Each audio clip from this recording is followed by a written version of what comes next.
জিভে জল আনা জলপাইয়ের আচার কার না ভালো লাগে, তাই আজকেই বানিয়ে ফেললাম জলপাইয়ের আচার। তাহলে চলুন কিভাবে বানিয়েছি সেটা দেখে নিই। প্রথমে শুকনো খোলায় অনেকগুলো শুকনো লঙ্কা দিয়ে একটু নাড়াচাড়া করে নেব। তারপরে কড়াইতে দিয়ে দেব জিরে। জিরেটাও দিয়ে কিছুক্ষণ নাড়াচাড়া করে নিয়ে ওর উপরে দিয়ে দেব মৌরি। মৌরিটা দিয়ে মৌরি, জিরে ও শুকনো লঙ্কাটা আমরা ভালো করে ভেজে নিচ্ছি।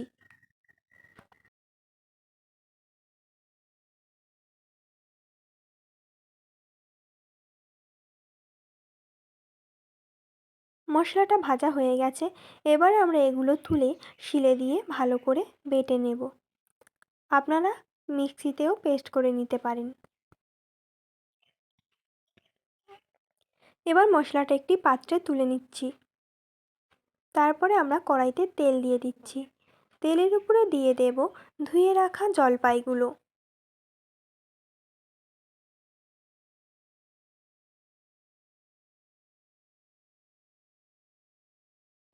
জলপাইটা দিয়ে কিছুক্ষণ নেড়ে নেব।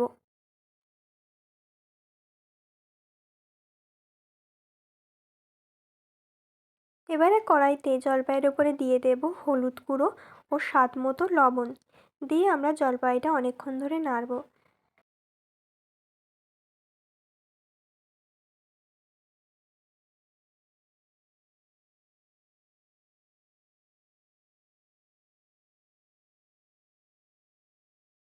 জলপাইটা অনেকটা সিদ্ধ হয়ে এসছে।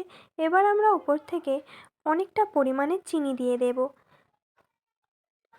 দিয়ে চিনির সাথে জলপাইটা ভালোভাবে নাড়াচাড়া করে মিশিয়ে নেব। এবার এইভাবে জলপাইটা নাড়তে নাড়তে একদম ঘেঁটে নিতে হবে। জলপাইটা একদম সিদ্ধ হয়ে গেছে। এবারে উপর থেকে ভাজা মশলাটা ছড়িয়ে দিয়ে আচারটার সাথে ভালোভাবে মিশিয়ে নেব।